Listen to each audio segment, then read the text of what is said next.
No importa lo que mis ojos carnales estén viendo, yo confío en Dios.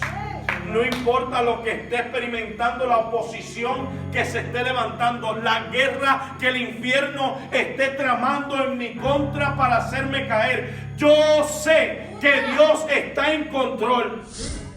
Daniel capítulo 1, y vamos a utilizar como verso clave el verso 9. Se lee con la bendición del Padre, del Hijo y del Espíritu Santo. Amén. Y puso Dios a Daniel en gracia y en buena voluntad con el jefe de los eunucos. Padre, te damos gracias por esta palabra. Glorifícate en este momento. Se estuvo obrando en medio nuestro, tocando nuestros corazones, quitando toda ansiedad, toda cosa que quiera desenfocarnos en este momento. Nuestros ojos están puestos en ti, nuestros oídos se abren para escuchar tu palabra, solo tu palabra, para que haga una transformación en nosotros, Señor, y salgamos diferentes en este momento, en el nombre poderoso de Jesús. Amén, amén, amén. Repita conmigo: Dios está en control. Dios está en control. Hermanos, ¿sabes que vivimos en un mundo que verdaderamente no le importa lo que Dios quiere? Seguro que dicen las cosas de una manera muy persuasiva y a veces cambian lo que verdaderamente significa. Pero si vemos la plataforma que utilizan, si vemos sus redes sociales, si vemos los noticieros, si vemos los candidatos, si vemos personas de influencia, nos vamos a dar cuenta que para muchos obedecer a Dios, seguir a Cristo, obedecerlo, ser fiel creyente y apartarse del mal no vale la pena. Es la triste realidad para muchos. No vale la pena. Nuestros valores para muchos son retrógradas. Para muchos no sirven, muchos nos llaman hasta fanáticos. Es la realidad que estamos viviendo y hay una razón detrás de todo esto. Entonces, yo creo que como cristianos nosotros podemos vivir y prosperar en un mundo que odia a Dios. Podemos seguir a Cristo y hacer la diferencia aún en una cultura que va en contra de los principios bíblicos. Tenemos que tener esto muy presente. Pero antes de entrar en la predicación, quisiera traer 3 puntos clave, esenciales como base, para utilizarlos como base para poder cerrar esta predicación. Primero, podemos confiar en Él, aun los tiempos sean buenos o los tiempos sean malos. Lo segundo es que tenemos que sentirnos confiados en nuestra obediencia hacia Dios. Y lo tercero es aceptar y confiar que Dios tiene control de todo. Como creyentes, nuestra lealtad, nuestro sacrificio, lo que hacemos del día a día, se puede ver muy extraño ante otras personas y otras culturas. ¿Sabe por qué? Porque lo que ellos viven, las exigencias que ellos tienen de ellos mismos, quizás se alejan o son muy diferentes a lo que Dios espera de su pueblo. Son muy diferentes a los estándares que Dios tiene para su pueblo.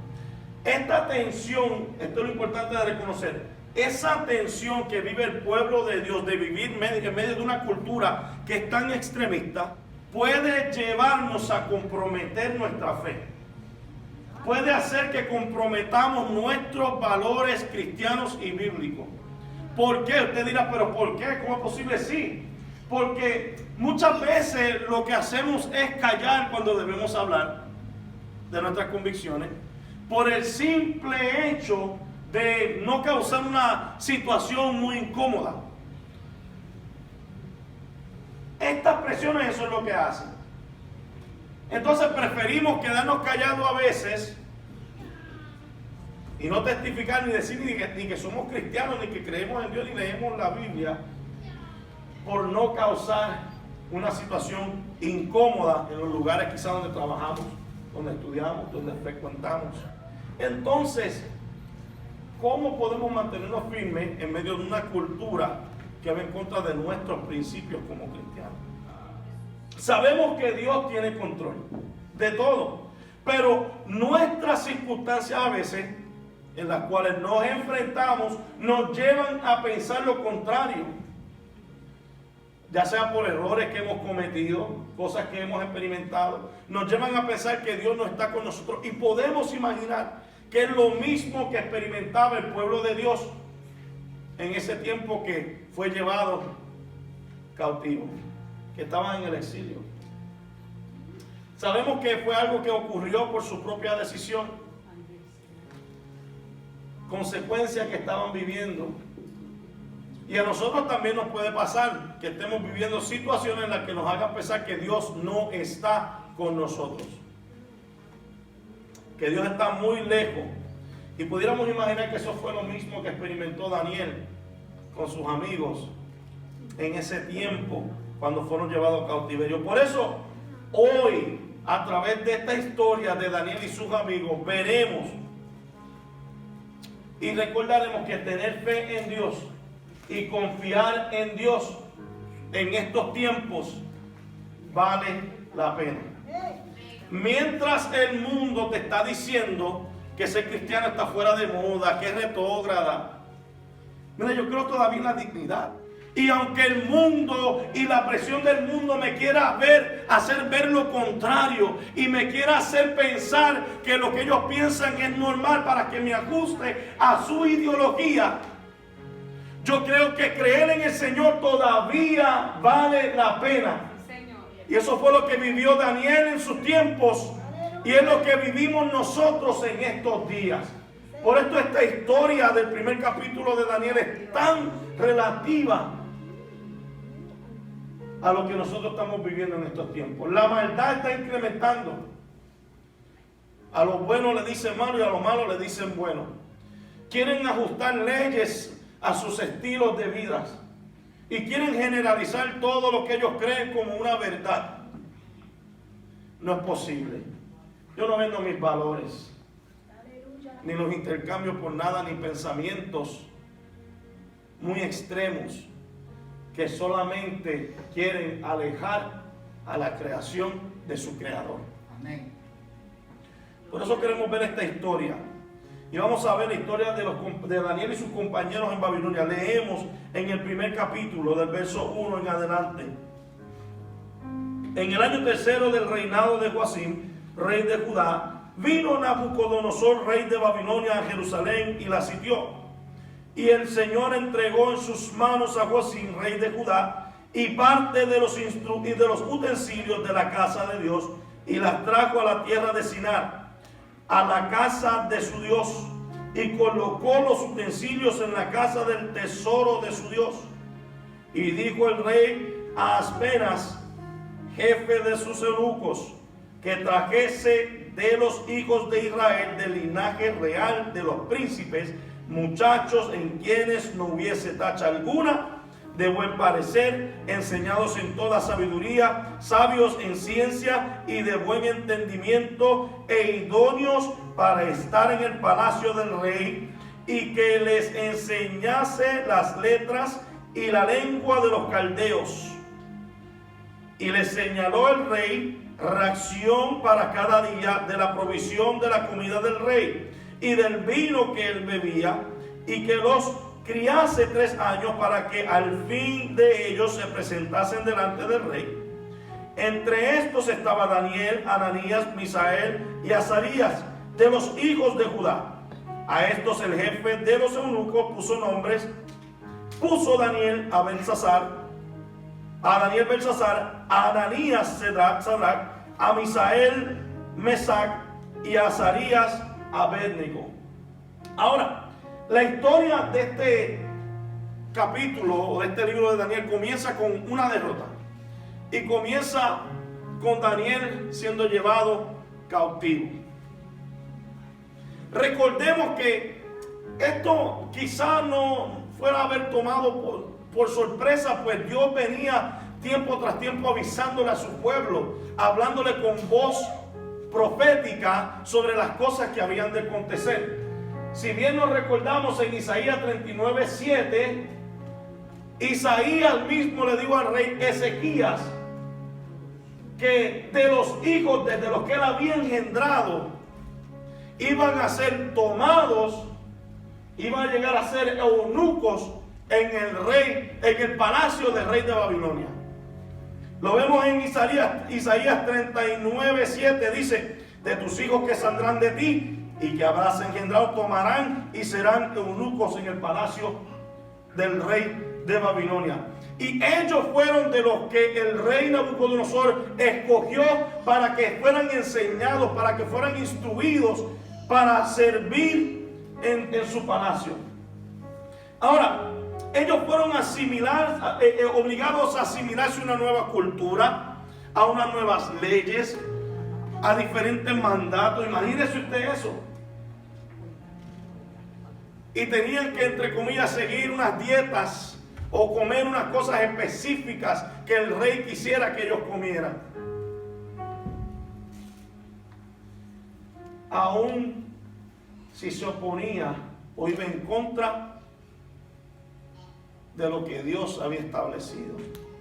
Estamos viendo los tiempos que están viviendo. Yo no sé para usted si pueda pensar en algún momento donde tuvo que hacer una transición. Usted está en este lugar, pero usted tiene una historia de un lugar donde vino, se trasladó o fue llevado. Y quiero que tome unos segundos para pensar en esa transición.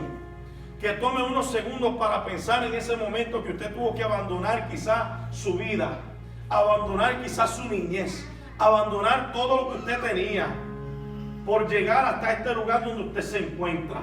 Y usted debe pensar contra, eso fue difícil, fue una transición un poco difícil. Y quiero que pensemos en esto para imaginarnos la transición de Daniel, donde se encontraba ahora en Babilonia, siendo sacado del lugar donde se encontraba en Judá.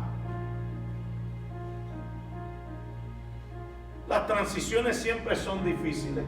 Y es para mí difícil. Imagínese usted tener que adaptarse a una cultura nueva, tener que seguir las leyes que ellos imponen, hacer exactamente lo que te dicen y hasta tener que comer lo que te den de comer. Pero había algo en Daniel. Había algo en Daniel. Había un compromiso en Daniel. Y vamos a hablar de eso ya en unos segundos. Tener que cambiar o adaptarse a una cultura. Pero eso no es todo. También cambiaron sus nombres en un intento de cambiar su identidad hebrea. Lo que hemos hablado de los nombres, saben lo importante que son los nombres, y más en los tiempos del Antiguo Testamento. A uno le pusieron nombre de Dios, a otro le pusieron nombre de siervo de los dioses. Pero el motivo era tratar de quitar de ellos la identidad hebrea que tenían. Pero había algo dentro de Daniel. Mira, el enemigo está tratando de robarnos o de distorsionar nuestra identidad, y todo comenzó en el Edén. Por eso les digo a los jóvenes, escuchen bien, si hay algo que más necesitan jóvenes que se están levantando esa identidad de Cristo, es saber dónde tú estás parado, saber dónde tú vas, saber quién es Dios y qué piensa Dios de ti, cómo te ves Dios, cómo te ve Dios. Porque si algo entendía Daniel, era que aunque, y lo digo en mis palabras, aunque trataron de quitarle la identidad hebrea o cambiarle el nombre dentro de él, su identidad permanecía la misma. Siervo de Dios. Y no iba a permitir que nada distorsionara su corazón, que nada distorsionara lo que él era en Dios.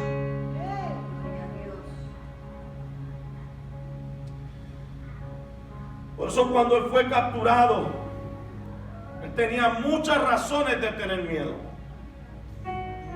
De igual manera, cuando usted hizo su transición en su vida, muchas razones por las cuales tenía o podría tener miedo.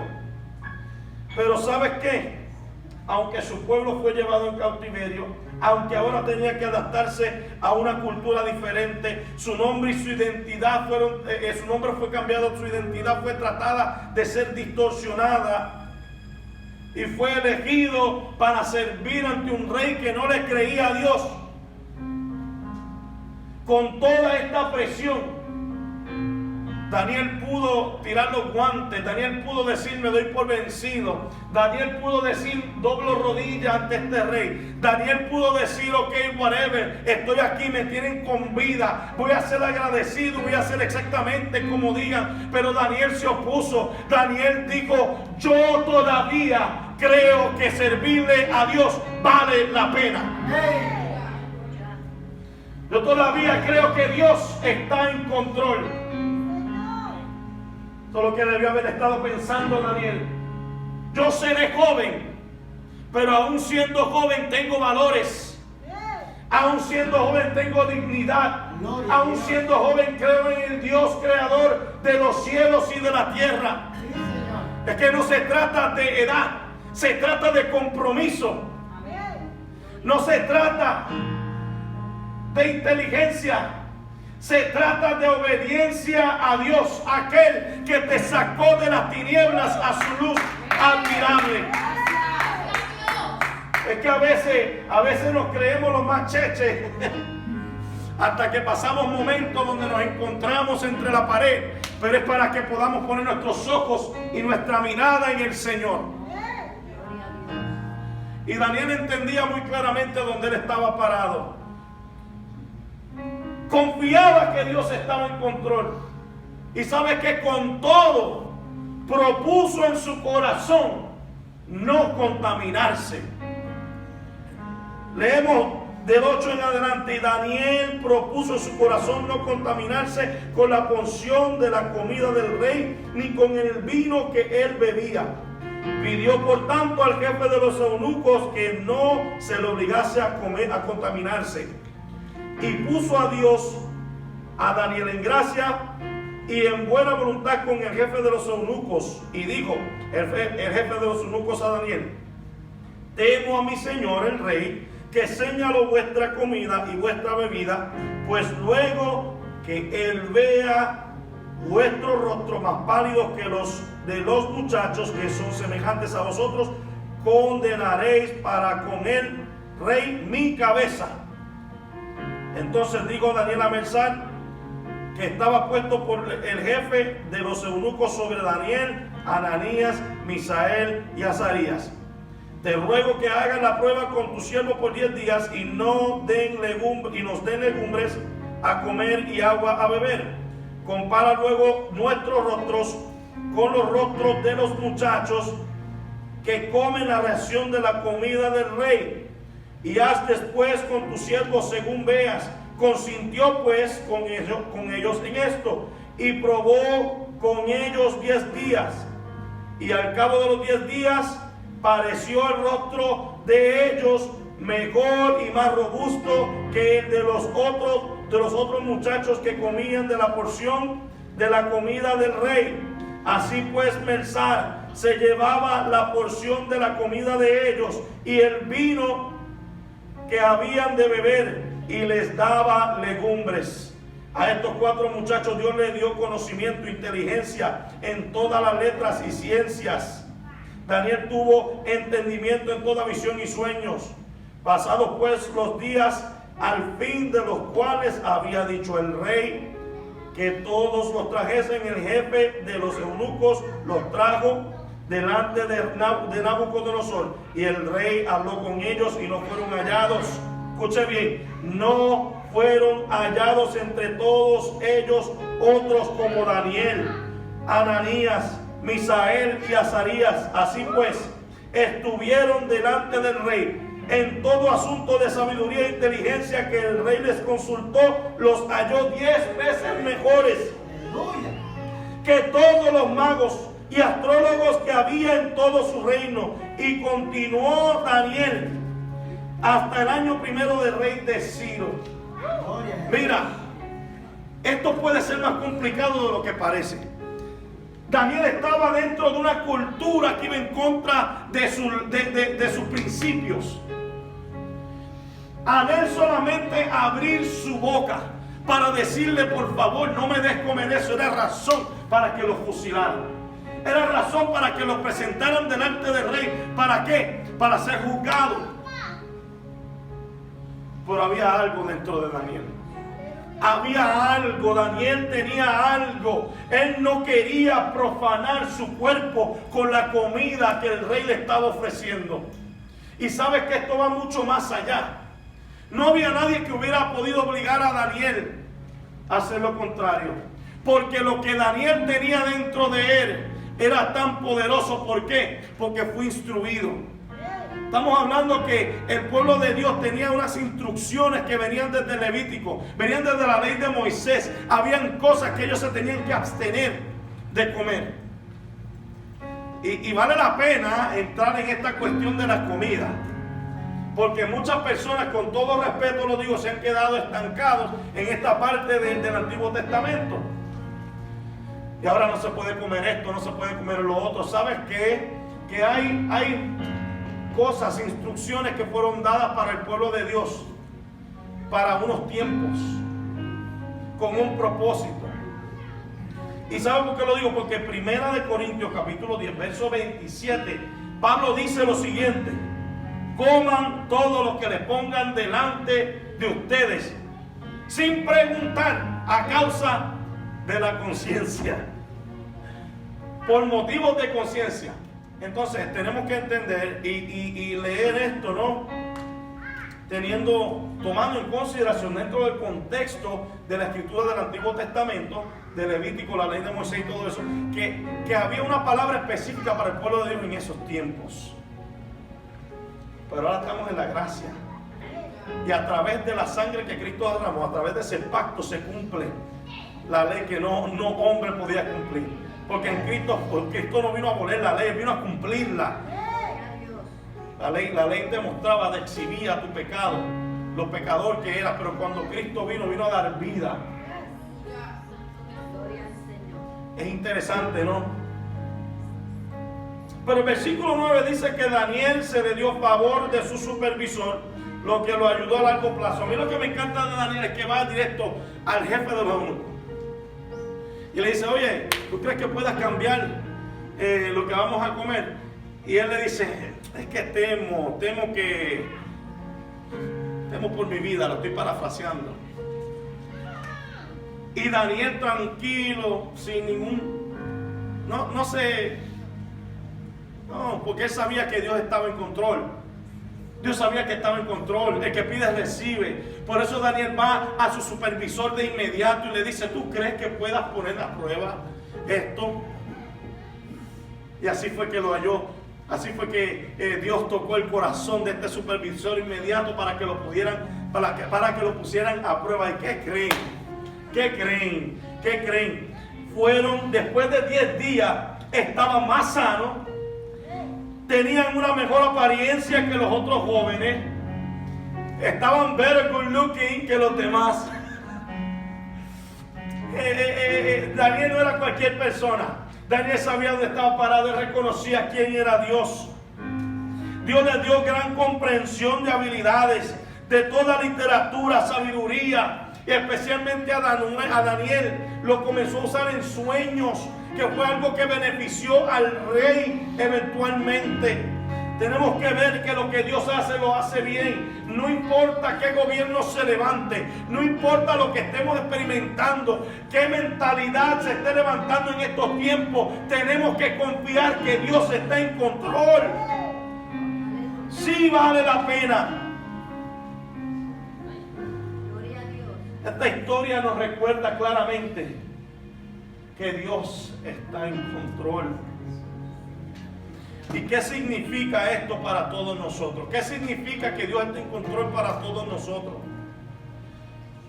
¿Sabes que la vida puede ser impredecible? Podemos estar hoy en este punto, mañana en este punto o de manera contraria. La vida puede dar cambio, puede girar inesperadamente. Podemos tener $10,000 en la cuenta bancaria y 0 al otro día. Es impredecible lo que pasa en nuestras vidas. A veces puede ser dura, pero Dios es soberano. Dios es fiel. Y sabes que cuando el diagnóstico del doctor dice lo contrario a lo que esperaba, cuando tu situación en tu trabajo no va acorde a lo que tú esperabas, cuando te dicen una cosa y ahora te cambian los muñequitos y te dicen otra, cuando tu salud está afectada, cuando las finanzas van de mal en peor, cuando tu matrimonio, tu relación, simplemente las cosas no están funcionando, ¿cuál es nuestra posición? ¿Cuál es nuestra posición? ¿Cómo reaccionamos a todo esto? Tenemos que confiar que Dios sabe todo lo que está pasando. Tenemos que confiar que Dios es soberano. Tenemos que confiar que Dios está en control de todo. Aún no parezca que anda bien. Esa es nuestra posición. Esa es de la manera que tenemos que reaccionar. Que Dios no es ciego. Que Dios puede ver todo. Que Dios tiene el poder para obrar, para sanar, para proveer, para llenarnos de paz aún en nuestro día más difícil y más oscuro. Tenemos que creer. Mira lo que dice Hebreos capítulo 10, versos 35 y 36. No perdáis pues vuestra confianza, que tiene grande galardón, porque os es necesario la paciencia, para que habiendo hecho la voluntad de Dios obtengáis la promesa.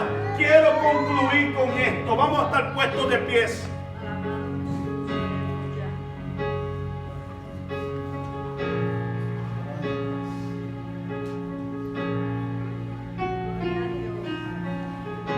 Dios siempre tiene el control.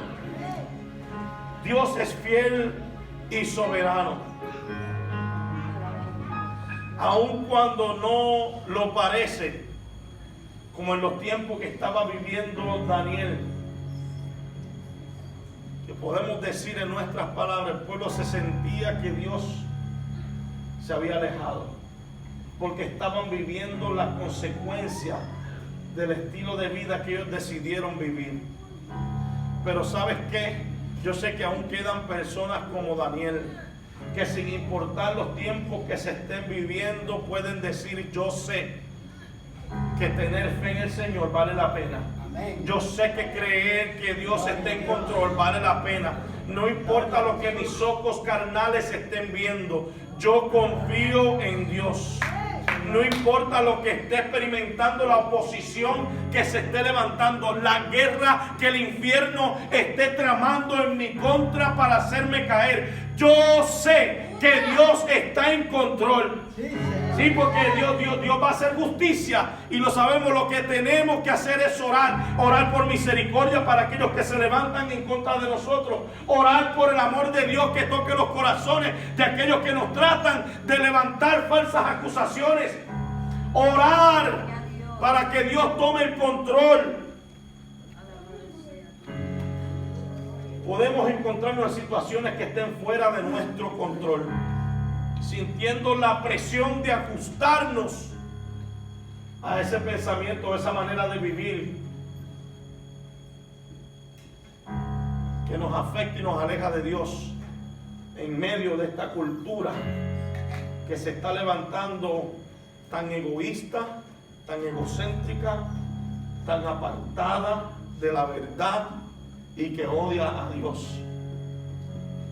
Tenemos que orar. Daniel y sus amigos nos muestran, nos recuerdan que sí es posible confiar en Dios, que sí todavía Dios está a nuestro lado, que Dios no nos ha dejado, que Dios no nos ha desamparado. Yo puedo creer que Él es fiel. Por eso digo: en ti confiaré, Señor. En ti confiaré, Señor. Mi vida está en tus manos. No importa, no importa, no importa. Yo puedo confiar en ti, Señor. Aun cuando parezca lo contrario, aun cuando parezca que no lo estás. ¿Y sabes qué? Si queremos ser exitosos y vivir en medio de una cultura que se aparta de Dios cada vez más, lo que tenemos que hacer es lo siguiente: aceptar y confiar que Dios está en control. Confiar en Dios en tiempos buenos y en tiempos malos. Sentirnos confiados en la obediencia hacia el Señor, aún en medio de un mundo que está en crisis.